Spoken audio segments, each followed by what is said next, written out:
sandali lang po. Saan ka pupunta, oy? Titira ako rito. Baka mamaya sabihin mo, dinadaya kita, ha? Sandali lang po.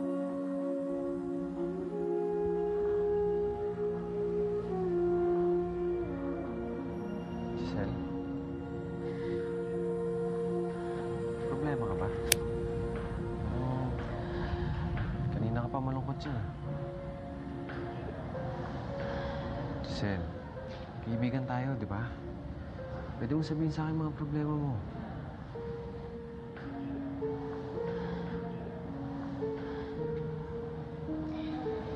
Hirap na ako sa trabaho ko kay Ma'am Adriana. Ba't di ka mag-resign? Hindi, ayoko. Hindi man para sa akin itong ginagawa kong to eh. Ginagawa ko to para kay nanay. Idol niya si Adriana. Nakikita ko yung tuwa at saya sa mukha niya tuwing nagkukwento ako tungkol kay Adriana. Kaya kahit ayaw ako ni Adriana, tinitiis ko para kay nanay. Pero paano ka? Titiisin mo lahat ng hirap na yan. Lahat ng pagpapahiya niya. Para sa nanay mo.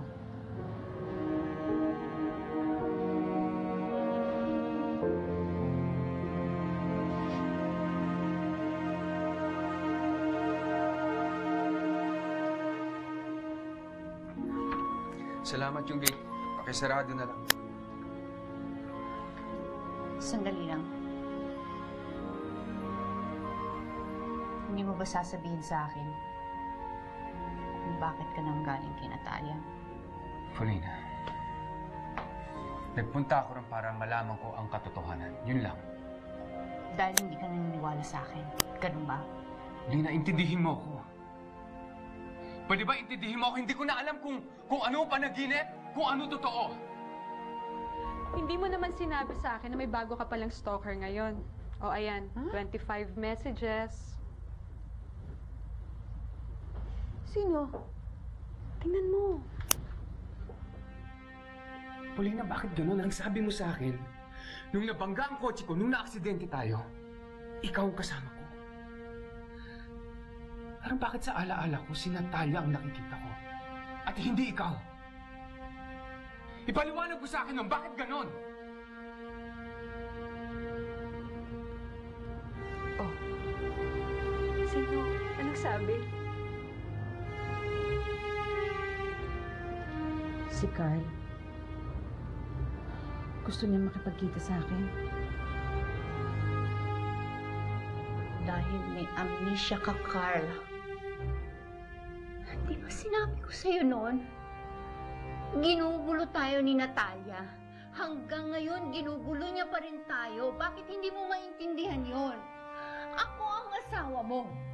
Dapat ako ang paniwalaan mo, pero anong ginagawa mo? Intindihin mo ko. Alam ko may amnesia ka, Carl. Alam ko. Pero hindi lang ikaw ang mahihirapan. Tumingin ka nga sa paligid mo. Bakit tayo paniwalaan?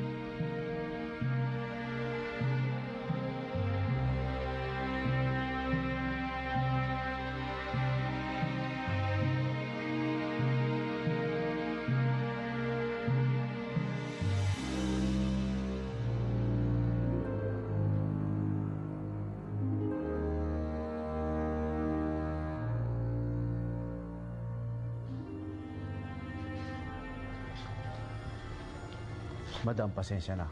Pero hindi ako kumikilos hanggat hindi ko nakukuha ang kalahati ng napagkasunduan nating presyo. Masyado kang tuso. No, akala mo hindi kita babayaran?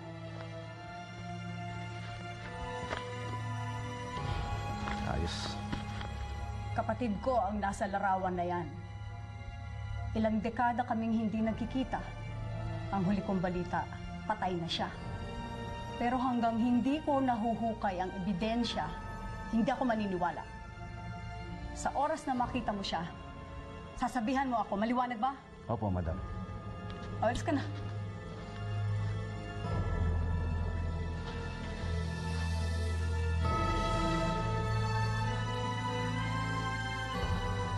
Humanda ka, Claudia Montesilva. Sisimutin ko ang kahuli-hulihang sentimo na ninakaw mo sa mga Herrera.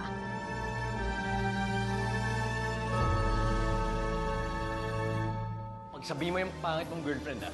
Giselle ang pangalan niya. Wala akong pangalan sa pangalan niya. Ayoko makita ang pagmumukha ng babae niya, not even for one more second. Maganda lang ang itsura niya, pero ang kaluluwa niya ay nakaugat sa impyerno. Na-deposit ko na sa account mo ang pera. Gusto kong malaman kung saan siya nagpupunta at kung sino mga nakakausap niya. Areglado ang problema. Carl Marzano! Olga, your ex-girlfriend na bigla mo na lang dinedma. Mas bibilib ako sa'yo kung mapapaniwala mo siya na bahagi ka ng pagiging babaero niya naman. Giselle, ano yung nakasulat dyan sa alampay mo, yung NH? Natalia, si Carl to. Gusto ko sana magkita tayo eh. Niloloko mo ako! Hanggang ngayon, nakikipagkita ka pa rin kay Carl!